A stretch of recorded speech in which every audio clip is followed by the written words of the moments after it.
हवा से बात करता हुआ।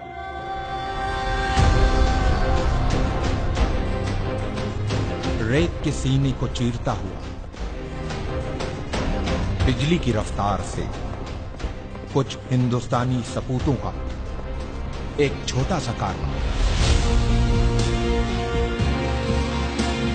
तारीख के पन्नों में अपनी जगह बनाने, आंखों में एक अजीम मकसद लिए अरब की जमीन करबला की तरफ रवां। हल मिन नासिरिन यंसुरना। नबी मोहम्मद साहब के नवासे इमाम हुसैन ने जब करबला में इंसानियत से यह सवाल किया, है कोई जो मेरी मदद को आए?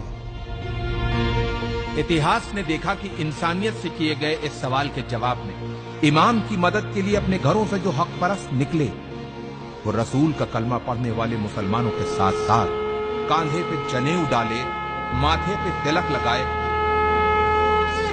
कुछ हिंदुस्तानी ब्राह्मण भी थे।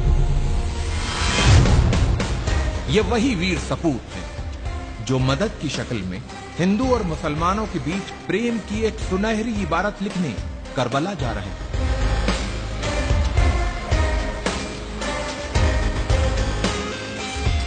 जालिम बादशाह यजीद अपनी हुकूमत के नशे में चूर होके इंसानियत का चेहरा बिगाड़ देना चाहता था,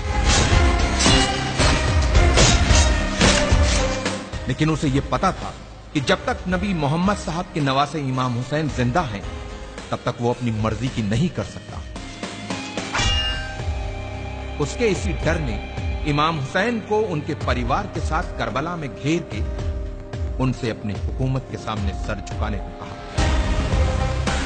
जियो और जीने दो की जिंदा मिसाल पेश करते हुए इमाम हुसैन ने यजीद के सामने एक पेशकश रखी कि अगर तुमको मुझसे कोई खतरा हो तो मुझे रास्ता दे दो ताकि मैं हिंदुस्तान चला जाऊं।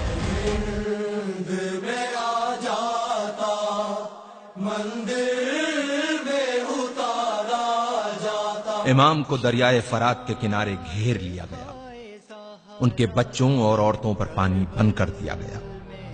यह सब जुल्म यजीद के खत मिलने के बाद इब्ने जियाद ने इमाम हुसैन पे किए। इमाम की तरफ से भी खत लिखे गए। कहते हैं कि लोग मुसीबत में अपनों को याद करते हैं या फिर मुसीबत में जो साथ दे वही अपना होता।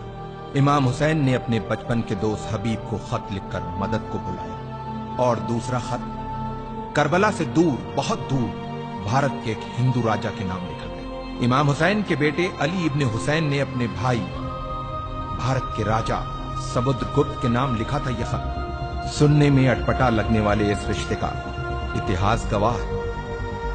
लगभग 1400 साल पहले की बात है। ईरान के बादशाह जो पारसी मजहब से थे, उनकी दो बेटियां थी, मेहरबानो और शहरबानो।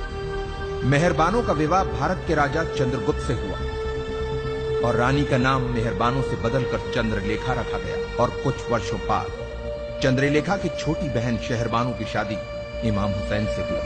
चंद्रलेखा और चंद्रगुप्त के बेटे समुद्रगुप्त उस समय राजा थे जब उन्हें अपने मौसेरे भाई अली इब्ने हुसैन का पत्र मिला।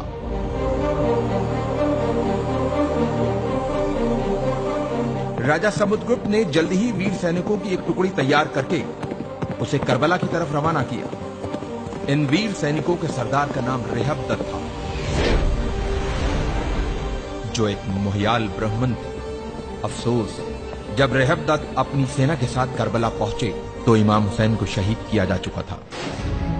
ये जान इन ब्राह्मणों का दिल टूट गया और जोश में अपनी तलवारों को अपने गलों पर रख लिया कि जिसकी जान बचाने आए थे, जब वही नहीं बचा तो अब हम जी के क्या करेंगे। लेकिन इमाम के चाहने वाले अरब के वीर योद्धा जनाब मुख्तार के मना करने पे इन वीर सैनिकों ने अपनी तलवारों को अपने गलों से हटाया और मुख्तार के साथ मिलके खूने इमाम हुसैन का बदला लेने के मकसद से दुश्मनों से एक यादगार युद्ध किया और उन्हें हिंदुस्तानी तलवार के जौहर दिखाए। इन वीर सैनिकों ने करबला में जहां पड़ाव डाला था, उस जगह को हिंदिया कहते हैं, जो जगह आज भी उसी नाम से मौजूद है। इन ब्राह्मणों में से कुछ करबला में वीर गति को प्राप्त हुए, कुछ वहीं बस गए और कुछ अपने देश भारत चले आए।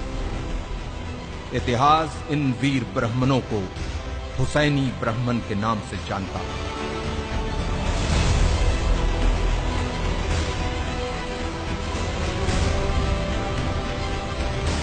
तारीख के पन्नों में दबी हिंदुस्तान और इराक की इस महान कहानी को हमारे लाखों सलाम।